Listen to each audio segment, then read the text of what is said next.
The negligence of 2 different police departments led to a murder, an infuriating lack of action for a woman pleading for help. This victim knew that she would die and did everything in her power to make sure her killer would be put behind bars. Her last breath would be used to name a man who had been stalking her for months and finally did what she had always feared.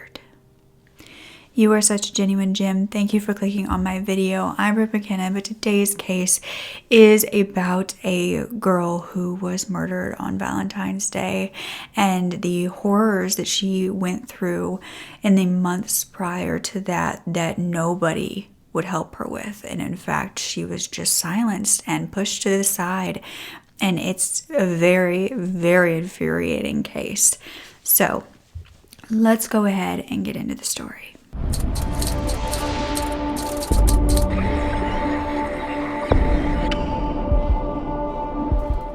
So it was 2009 in Connecticut, and Tiana Notice lived in Plainville. She was 25 years old. She had been born on February 4th of 1984 to Alvin Notice and Kathy Lewis.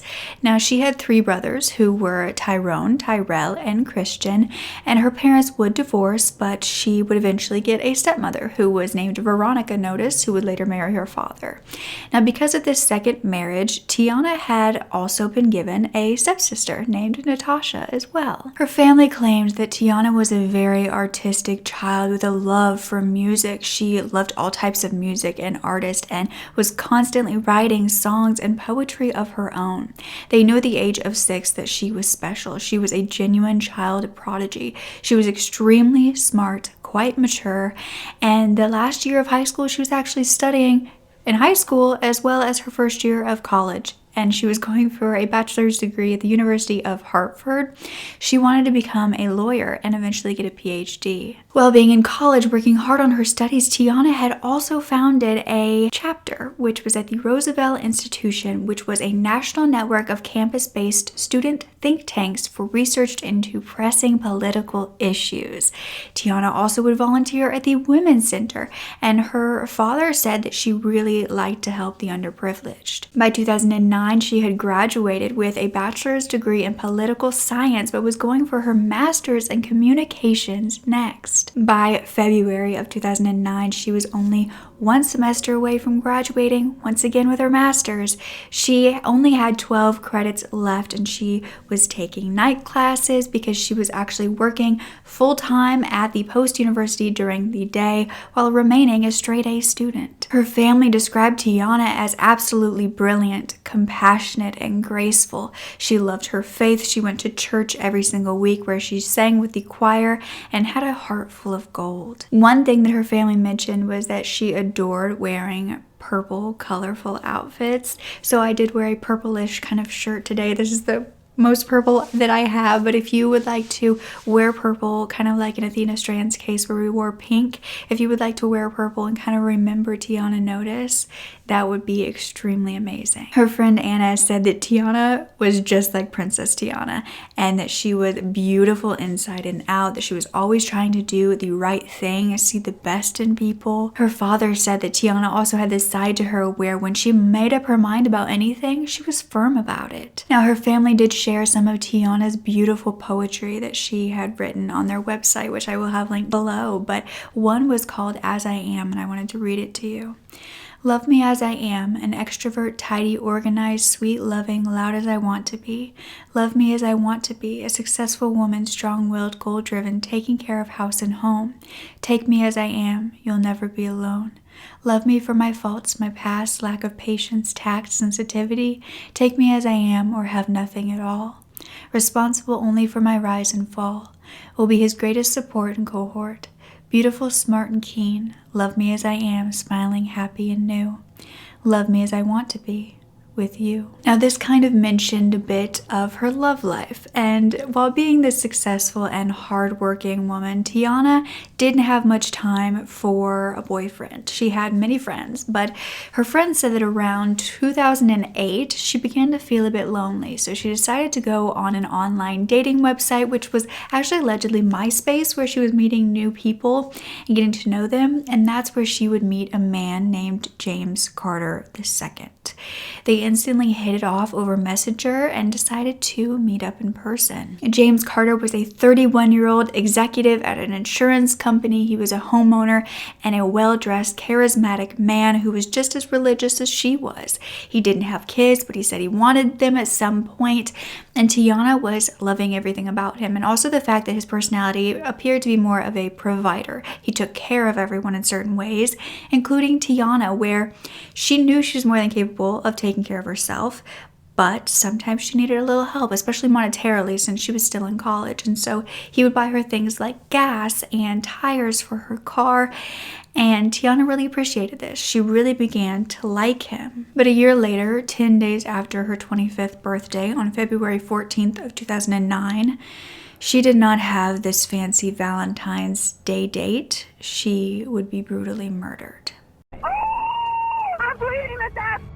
Where are you? I'm bleeding to death. This wasn't out of nowhere, though. This was after months of fear and asking for help that wasn't given. But Tiana was a smart and brave woman whose efforts to protect herself caught her killer. It turned out that it had been about a year since she had met James Carter, and around 6 months into the relationship, James would tell her that his ex-girlfriend had lied and told the police that he had hit her and that he was fighting the charges but lost and had to go to jail for this. Tiana was said to be shocked about this. She didn't ever see this side of him and didn't believe that he could have done this, but she was confused as to why the girlfriend would lie. So James would go to jail for the next 5 months, and meanwhile, Tiana was actually moving on from James. She was ignoring his phone calls. She was hanging out with her friends, going on a few dates, and she was happy even though he was away. But he was not going to let go of her that easily. After 5 months of being locked up, James would be released in January of 2009, but Tiana was not waiting for him. Tiana had actually met up with an ex-boyfriend of hers named Robert, and everyone who knew the two of them said that they would get back together at some point, that they just matched well. And that's exactly what they did. It was just like old times for them. And so Tiana would tell James that their relationship was over. It had been about a year at this point after he was released of them sort of dating, with being separated for so long, but James was so upset after hearing this. And that is when Tiana would be introduced to the real version of James Carter, especially when he would file a restraining order against her. He would tell the police that Tiana was abusing him, that she kicked his headlight and then punched him in the face. Although James had taken out this restraining order to have Tiana stay away from him, he wasn't staying away from her. Everywhere Tiana went, she felt like she was being watched. She would see him outside of her apartment building, at her work, sitting in his car. And Tiana would tell James to stop contacting her altogether, that they were not getting back together. He allegedly called her for 12 hours straight one night, telling her that he wanted her back. And she was getting emails from him, and they began to sound quite threatening. They would say things like, "Trust me, baby girl, you are going to lose everything. As God is my witness, punishment is on the way, so be prepared. And you will have bad luck. You hear me? Remember this email when karma bites you in the air." He was following her to work, to school. When she was with her boyfriend, she could not get away from him, but she told her friends that she didn't want to let a man run her out of her home, her town. So she was trying to fight back against this and not be too scared. But a few days later, she would try to go to the police, show them the emails that he was sending her, even though he had a restraining order against her. But they said that the emails from him weren't threatening. She ended up filing a restraining order against him so that he couldn't talk to her for at least 2 weeks, and on January 8th, she was granted this. Now, he continued to reach out to her, and when she ignored his attempts to contact her, Tiana began to get emails from a woman named Jessica Banderas.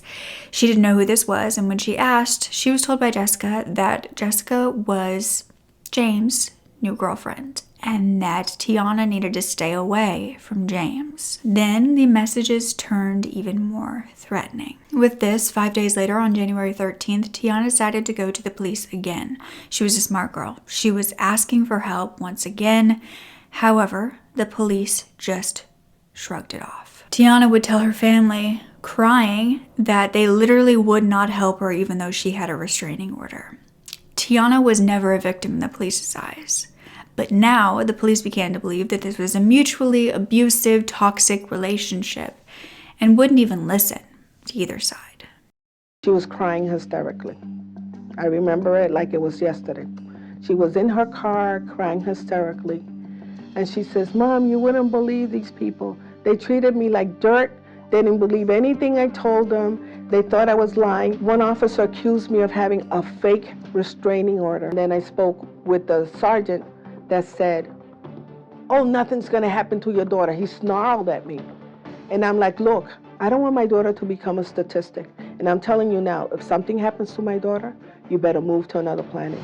James was then said to file another restraining order against Tiana, but Tiana would fight this in court. She would bring the emails and show that, James had been threatening her, whereas James had nothing to show that Tiana was ever doing anything to him, but they were both given a 6-month restraining order against each other. It didn't end there though, because on January 31st, James went to the police and claimed that Tiana had sent him this flyer with a picture of her on it, her name and her phone number. And when they reached out to Tiana, she said she didn't send it, that she and James were over. She wanted nothing to do with him. 7 days later, on February 7th, Tiana would go outside to her car to find her tires slashed. At this point, Tiana's boyfriend, Robert, had moved to Virginia for school, so he actually wasn't in the area. But hearing what had happened, he planned to come back to Connecticut to be with Tiana and make her feel safe. He couldn't be there right away, though. He actually had to wait a week before he could come. But while doing some research, Tiana found that everything she knew about James Carter was a lie. He did not have a master's degree nor a fancy job, nor did he own the house. It was his parents' house. He worked part-time as a limo driver. He also had 2 children from a previous relationship that ended quite badly because he allegedly nearly killed a previous girlfriend due to domestic violence. His criminal record also showed that he had been involved with several violent crimes, including assaults in 2002 and 2006, and he violated parole in 2008. With all of this new information, Tiana decided to go to the Plainville Police Department on February 13th, determined to make them listen. She had a coworker with her because all day she had been getting calls from James, and the coworker saw, and so she thought if somebody was there with her as a witness, it would help her seem more credible. So she took this coworker, and then the Plainville Police Department told her that since she worked in Waterbury, she would actually have to go to the Waterbury Police Department. So she went there, and they ended up telling her that they believed she was lying about even having a restraining order. So she would have to go back to the Plainville Police Department and have it faxed over to the Waterbury Police Department. So meanwhile, she had to go home that night. She walked up to her door, and that is when she would find a note stuck to it. This said, "Tiana, forgive me. I never cheated on you. If I'm lying, may God take my life. Forgive me for everything else I have done." This was obviously from James. But Tiana was actually thrilled by this because she thought to her it was proof of that he was doing things, that he was stalking her. And so that is when she showed it to police, and the officers finally asked James to come and provide a handwriting sample. The next day was Valentine's Day, February 14th, 2009, and Tiana was in for the surprise of her life. She had no idea that her boyfriend Robert was actually planning something huge, though she would never actually be able to get that surprise because the day of her murder, Robert had planned to propose to her. That day he was supposed to be headed to Connecticut, but then he got the flu and was unable to make it. Now, after Robert couldn't make it, James began emailing Tiana. The emails were sounding very desperate. James was saying that this was life or death. She took this to police, showing them that James had said, "Please don't tell the cops about this. Please get rid of the restraining order so I can get this job, hire me a lawyer, and see what's going on with my son. I'm extremely nervous. I'm taking a big risk by talking to you." That day, the Waterbury Police Department told Tiana that they would arrest him. It turned out, though, that all they did was try to reach James. They called him. They told James about the emails. He said that he didn't send any emails because of the restraining order. And then they said, "Well, we're going to continue to investigate." And he said, "I would never violate the restraining order. I know that there's a full restraining order and I've moved on." They did not arrest him. However, Tiana was under the impression that she was safe, at least for that moment. And that was the opposite of the truth. 2 hours later, Tiana was alone at her apartment, and that was not her plan for the entire night. She was just going to get her bag, her laundry, then she was headed to be with her mom for that weekend. At this point, Tiana had actually installed surveillance cameras inside and outside of her apartment. She had called her dad and asked her dad to come and help her with this due to the extreme lengths that James was going to stay in her life. He had set up the best cameras in all of the angles that he could possibly be caught in to make her feel safer. They even pretended that her father was someone coming to see her so they could see if the camera picked it up and to, practice where she could go and where she could hide. It was that serious. However, they couldn't stop a killer. The surveillance cameras would show that Tiana was headed back to her apartment that night. She got out of the car. She began walking, but James was waiting for her. In a horrific discovery, the footage showed Tiana running. You could hear her screaming as she ran away from James. It turned out that James was carrying a huge kitchen knife as he ran towards Tiana. And then he began stabbing her over and over again until she was on the ground, bleeding profusely. This brave girl ended up calling 911 for herself. At 9:41 p.m., she was begging for help, and this time it wasn't just for safety, it was for someone to come save her life. The neighbor who had heard all of this and came out to help began to reassure her she wasn't going to die. I'm bleeding to death. Where are you? I'm bleeding to death. Stay on the phone with me. My boyfriend just stabbed me to death. Who's there with you? Who's there with you? You're not gonna die. You're not gonna die. Stay on the phone with me. But as she began to lose consciousness, she began praying. And those would be her last words. The ambulance would be seen on the footage pulling up to the residence to rush her to the hospital. But sadly, it was too late. Only 2 hours later, Tiana was gone. She had just turned 25 and had been stabbed 18 times. One of those injuries had pierced her heart. And the doctors told her parents that they did everything they could. They even did a hand massage on her heart, but she lost too much blood and they could not revive her. When we got there, it was midnight. There was a nurse that says, "Oh, we've been looking for you." When that surgeon comes out, pale, super pale.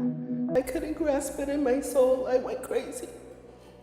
I went yelling, screaming. I tore up that room. Her father then had to identify her body and said that there were marks all over. The first thing come to mind is who did it. Didn't have to think too long because I'm saying I know who did it. The surveillance didn't actually show the murder though, but it did show the side of the head of the killer. It was James Carter. A neighbor had also seen James' car leaving when they came out to help Tiana. Tiana's parents, unfortunately, were not surprised at this. Her mother said that Tiana had gone to the police 33 times in a 6-week period, and they let her down. She said she had never met James in person, but just seeing his photos, she didn't like him, and she says now that it was mother's intuition. Less than an hour later, James Carter was arrested and charged with murder. There was blood on his shirt. But they began to look deeper into James Carter and his alleged girlfriend, Jessica Banderas, and it turned out that Jessica Banderas was not a real person. She had been created online by James. The trial began on October of 2011, and James's brother actually testified against him, saying that minutes after the murder, James had called him and told him that he had murdered Tiana. James' brother Brandon said that he knew his brother as a funny guy who did more for himself than others, that he could not believe this, that he was always loved by all of the women around him, though he also said that James always picked women that the family would describe as crazy, and so they were excited when he found Tiana, and she was such a well-rounded person. James turned down a plea deal for a 45-year sentence. He then refused to be in the courtroom as he was sentenced and listened from the other room. Many of Tiana's family members were upset that this was even allowed, especially because he sent them an apology letter, but it didn't seem to be very remorseful at all. The letter said, "I hope you can find it in your hearts and prayers to forgive me for what I've done. I apologize sincerely from my heart and soul. God forgives, and hopefully you can too. Please accept my apology." James' lawyer claimed that he was in a state of extreme emotional disturbance and shouldn't be convicted of murder due to that. He said that James had a big heart and a great sense of humor and was a tragic figure who is emotionally fragile. James was sentenced to 60 years in prison, which is the max in Connecticut, and the judge said, "You were inches from her, looking at her when you were stabbing her and causing her death.